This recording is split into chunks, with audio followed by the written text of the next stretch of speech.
ये जो ethanol blending है ये कोई नई चीज नहीं है, ये 2001 से चली आ रही है। आज 2026 में इसका इतना शोर शराबा हो रहा है, लेकिन ये जो टर्म है ये 2001 से शुरू हो गई थी। 2001 में पायलट प्रोजेक्ट शुरू किया था भारत सरकार ने कि हम 5% एथेनॉल ब्लेंडिंग करेंगे। कारण इसके वही थे कि विदेशी जो तेल है उस पर निर्भरता कम की जाए। तो 2001 में शुरुआत किया गया, ये पायलट प्रोजेक्ट सफल रहा। जब ये सफल रहा तो 2003 में इसकी शुरुआत हुई।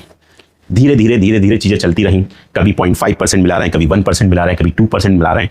लेकिन ये एथेनॉल ब्लेंडिंग की जो कहानी है ना, ये कभी इसने गति पकड़ नहीं पाई। अब हुआ क्या, 2014 में मोदी सरकार आई और मोदी सरकार में आए परिवहन मंत्री नितिन गडकरी जी। उन्होंने बोला नहीं, अब तो एथेनॉल ब्लेंडिंग वाला काम बहुत तेजी से चलेगा, अब जो भी हो हमको इसको बहुत फास्ट तरीके से करना है। तो उन्होंने एक मिशन बनाया। मिशन ये बनाया कि 2022 तक हमको E10 यानी कि 10% एथेनॉल मिलाना ही है, जिससे कि कम से कम 10% निर्भरता कम हो सके। लक्ष्य को इन्होंने हासिल भी कर लिया। इसके बाद इन्होंने दोबारा दूसरा लक्ष्य दिया, वो ये था कि 2030 तक हमको E20 पर जाना है धीरे धीरे। 2030 तक हमको E20 पर जाना है धीरे धीरे। लेकिन 2030 आने से पहले ही 11 अप्रैल 2026 को पूरे देश में E20 अनिवार्य कर दिया गया। अनिवार्य कर दिया गया, इसका मतलब ये आपके पास कोई चॉइस नहीं है, आपको लेना ही पड़ेगा। नहीं लेना है तो आप गाड़ी नहीं चला सकते।